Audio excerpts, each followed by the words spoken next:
अब डिमांड में रहते हुए अगले टॉपिक पे आते हैं, individual demand versus market demand. Individual demand क्या होती है? एक कंज्यूमर की डिमांड, और मार्केट क्या होती है? उस प्रोडक्ट के तमाम कंज्यूमर्स की डिमांड को ऐड कर तो मार्केट डिमांड होती है। ठीक है, अब हम यूजुअली जो भी पढ़ते हैं मार्केट डिमांड होता है। हमने ऊपर जो भी कर्व बनाए मार्केट डिमांड कर्व है, इंडिविजुअल के नहीं है, क्योंकि एक एक इंडिविजुअल के कर्व अलग अलग बनाओगे, 1000 कस्टमर्स हैं अगर किसी भी प्रोडक्ट के, तो सबके इंडिविजुअल कर्व्स बना के क्या कुछ कोई कहाँ किस नतीजे पे पहुंचोगे?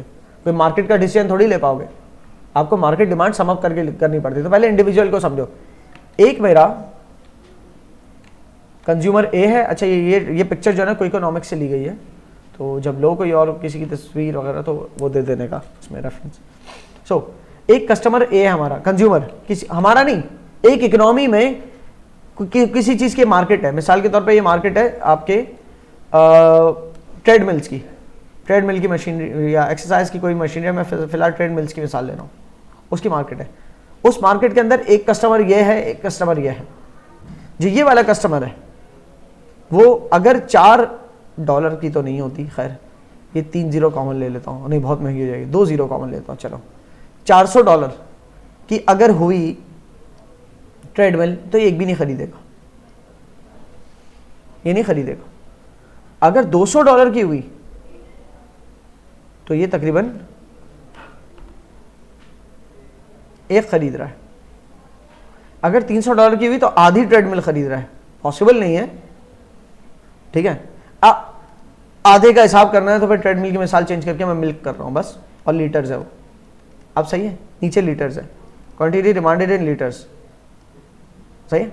तो अगर $4 का लीटर हुआ तो नहीं लेगा, $3 का लीटर हुआ तो आधा लीटर लेगा, $2 का लीटर हुआ तो 1 लीटर लेगा, $1 का लीटर हुआ तो 1.5 लीटर्स ले रहा है। ठीक है, ये एक कस्टमर। दूसरा कस्टमर क्या है? $3 का, $4 तो दूर की बात, $3 का भी हुआ तब भी नहीं ले रहा, तब भी 0 लीटर्स ले रहा है दूध।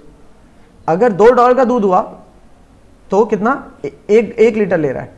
अगर $1 का हुआ तो तकरीबन 1.5, कितना ही है, 2, हाँ 2 के करीब है, तकरीबन 2 लीटर ले रहा है। क्लियर? अब समझो ये 2 ही कस्टमर है पूरी मार्केट के अंदर, तो इन दोनों की डिमांड मिला दो तो मार्केट डिमांड बनेगी। ये इनके इंडिविजुअल डिमांड कर्व्स हैं। मार्केट डिमांड कर्व बनाते हैं अब इसी का।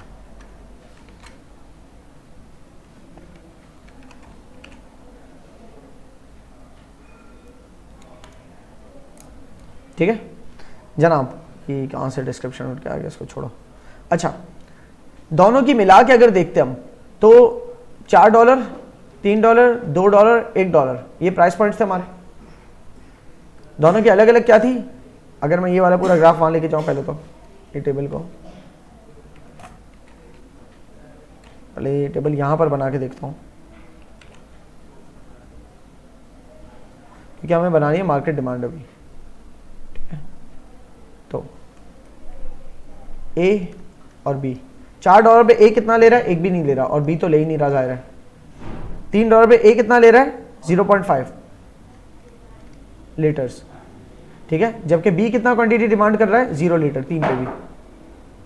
उसके बाद $2 पे ए कितना? 1 लीटर क्वांटिटी डिमांड कर रहा है, और $2 पे बी भी 1 लीटर क्वांटिटी डिमांड कर रहा है। $1 पे जो ए है हमारा कितना लीटर क्वांटिटी डिमांड कर रहा है? 1.5 लीटर्स, और $1 के ऊपर ये कितना कर रहा है? 2 लीटर्स। अच्छा, $0 के ऊपर ये जो है ना, $0 पे ए 2 लीटर डिमांड कर रहा है और बी 3 लीटर डिमांड कर रहा है, तो चलो इंडिविजुअल में तो हो सकता है कि मैं इससे ज़्यादा उठा ही नहीं सकता, मुफ्त में भी मिले तो मैं इससे ज़्यादा नहीं उठा सकता, यूँ कह लो। ठीक है, कोई बूढ़े ही होंगे, 2 लीटर से ज़्यादा नहीं उठा सकते। बहरहाल फिर भी उसूलन ये $0 पे यूँ कर्व कनेक्ट नहीं होना चाहिए, उसूलन ये कर्व यूँ बनना चाहिए। एक प्राइस पॉइंट इतना नीचे आ जाता है जिसके बाद इनफाइनाइट क्वांटिटी लेने के लिए तैयार है, तो क्वांटिटीज कुछ भी उठा लो, फिर सब आ रही है। लेकिन अभी इंडिविजुअल का है तो चलो चलता है, कोई मसला नहीं है। फिलहाल मेरे लिए काम की बात यहाँ तक है। ठीक है, अब हमारे पास अलग अलग प्राइस पॉइंट्स पे अलग अलग क्वांटिटी डिमांडेड अलग अलग कंज्यूमर्स की आ गई। ये ए की क्वांटिटीज डिमांडेड है, ये बी की क्वांटिटीज डिमांडेड है। अगर मैं इन दो की जगह, ए और बी की जगह मैं मार्केट की डिमांड निकालूं, बस क्वांटिटी डिमांडेड पूरी मार्केट की, तो $4 पे 0 है, $3 पे टोटल कितनी हुई? 0.5, $2 पे कितनी हुई टोटल? $2 लीटर्स, और $1 पे टोटल कितनी हुई? 3.5 लीटर्स। ठीक है ना, तो ये समझ में आ गया किस तरह हमने कंपोज किया। तो इसका काम खत्म हमारा। अब इसके बेस के ऊपर कर्व बना रहे हैं। $4 पे 0, $3 पे 0.5, $3 पे 0.5, $2 पे 2, $2 पे देखो तो तकरीबन 2 के करीब ही आ रही है, ठीक है ना। $1 पे कितनी है हमारे पास 3.5, यहाँ पर $1 पे कितनी बन रही है, तकरीबन 3.5 के करीब बन रही है, ठीक है। क्लियर है। ये पूरी मार्केट के तमाम कस्टमर्स के, और इसके बेसिस पे ही मार्केट डिसीजंस होते हैं कि पूरा मार्केट डिमांड कर्व क्या है। क्लियर हो गया individual demand versus market demand का फर्क, ठीक है। अब ये दोबारा से एक इलस्ट्रेशन है वही डिमांड कर्व की। हालांकि मैंने बताया पीछे बता दिया, हालांकि लॉ ऑफ डिमांड के बाद बताने वाली बात थी, तो कोई बात नहीं, पीछे हमने पॉप्सिकल की मिसाल से ले लिया, ये जूतों की मिसाल से ले लेते हैं। $100 के अगर है एक भी बूट नहीं बिकेगा मार्केट में, $80 के हैं तो 5 बूट्स बिकेंगे, $60 के हैं तो 15 बूट्स बिकेंगे। अगर $40 का एक बूट है आपका, कोई स्पेसिफिक खास बूट है, वो $30 अदद जूते बिक रहे हैं, $10 का है तो 65 जूते बिक रहे हैं, ठीक है। और तुम देख रहे हो उसके बाद ये कनेक्ट नहीं हो रहा। हो सकता है अगर $2 का तो फिर बस बिकते ही चले जाए, फिर कोई बस नहीं है, फिर तो कस्टमर्स इनफाइनाइट हो जाए। समझ में आ रही बात। सो दिस इज हाउ $100 पे लेकिन 0 है, कोई डिमांड नहीं कर रहा, इतना महंगा एक भी जूता नहीं बिकेगा, सही है। इसके साथ सप्लाई कर्व को इंटरेक्ट होते हुए जब आप देखोगे तब आप मार्केट को, सभी सिर्फ डिमांड का एक कर्व बना हुआ है, सप्लाई कर्व इसी ग्राफ में एक और ऐड होता है, तब जाके हमारा इक्विलिब्रियम पॉइंट समझोगे, लेकिन वो टॉपिक जब आएगा तब। अब एक सवाल है, why does the demand curve slope downwards towards the right. Demand curve जो है वो इस तरह के शेप का क्यों है कि sloping downwards towards the right है, या कह दो sloping upwards towards the left, मतलब डिमिनिशिंग कर्व क्यों है। तो एक तो इसका ग्राफिकल रीजन है कि भाई इनवर्स रिलेशन है, आपके एक्स एक्सिस में जो नंबर्स हैं और वाई एक्सिस में जो नंबर्स हैं उनका आपस में इनवर्स रिलेशन है कि जब वाई एक्सिस के नंबर्स गिरते हैं तो एक्स एक्सिस बढ़ता है।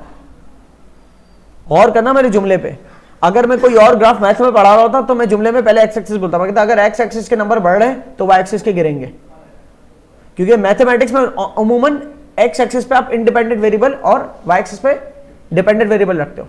लेकिन अगर वही बात यहां पर बोली ना मैंने कि अगर जूते ज्यादा बिकेंगे तो प्राइस कम होगी, तो ये समझ हजम नहीं होगी बात कि जूते जब ज्यादा बिकेंगे तो प्राइस कम नहीं ज्यादा बढ़नी चाहिए। ज्यादा बिकते हुए जूते तो मार्केट से माल शॉर्ट होगा तो प्राइस बढ़नी चाहिए, तो कंफ्यूज हो जाएगा बंदा।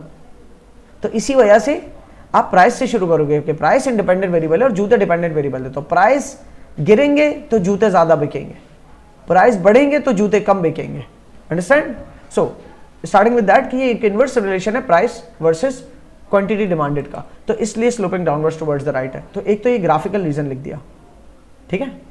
अब आते हैं प्रैक्टिकल रीजन की तरफ कि ये इनवर्स रिलेशन क्यों है।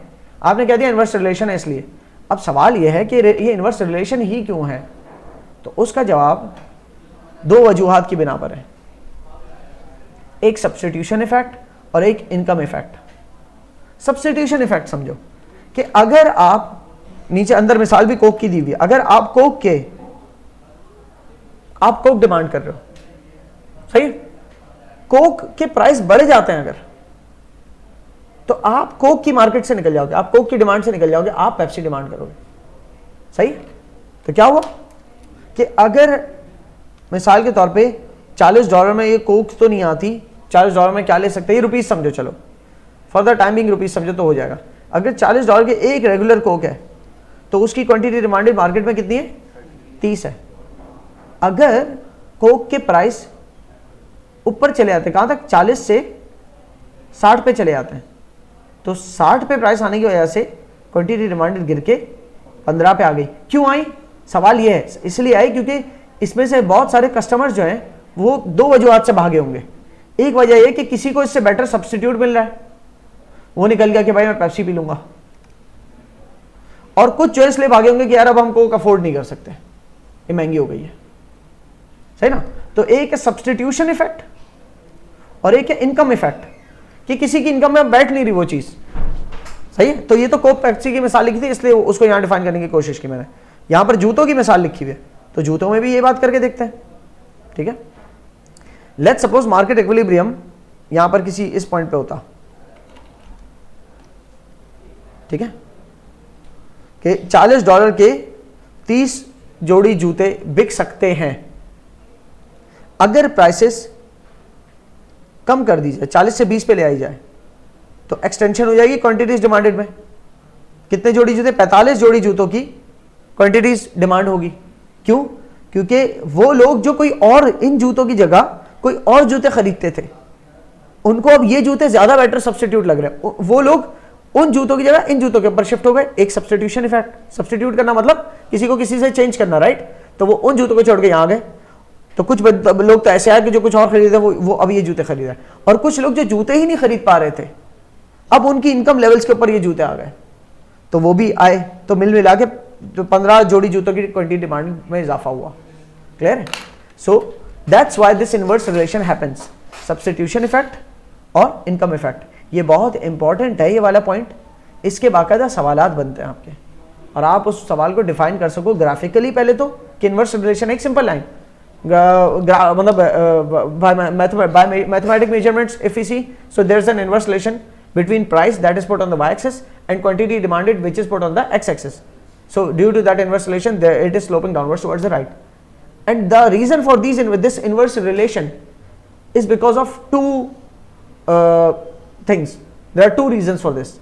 Substitution effect, that if prices are going down, so more customers will add, more customers will demand the product because they find this a better substitute than something else because of lower prices. And there is an income effect because some customers who are not able to buy but who are willing to buy are now even able to buy because of the lower prices. So that's an income effect. किसी की income के अंदर इतनी जान नहीं थी क्यों खरीद पाता, उसकी इनकम नहीं बढ़ी। हाँ, अभी हम प्राइस सेट के रीजन पे मत जाने के उसकी इनकम बढ़ गई अगर, तो मार्केट की आपने कंडीशन चेंज कर दी, मार्केट की कंडीशन सेम है सारी, इनकम किसी की नहीं बढ़ी, उसकी इनकम उतनी है, लेकिन आपने प्राइसेस गिरा दिए तो उसकी इनकम के अंदर अफोर्डेबल हो गई। That's why it's called income effect. पता चला इनकम इफेक्ट को आप ऐसे समझा रहे हो किसी को आगे कि इनकम अगर कस्टमर की बढ़ जाए तो वो भी ले लेगा, अगर कस्टमर की इनकम बढ़ जाएगी तो वो 40 का ही ले लेगा ना। हम बोल रहे हैं इनकम नहीं चेंज हुई, वो सेक्टर्स पैरेबस का मतलब सारी चीजें सेम है। आपने 40 से 20 पे कर दिया प्राइस, तो उसकी इनकम के अंदर अब वो अफोर्डेबल हो रहे हैं।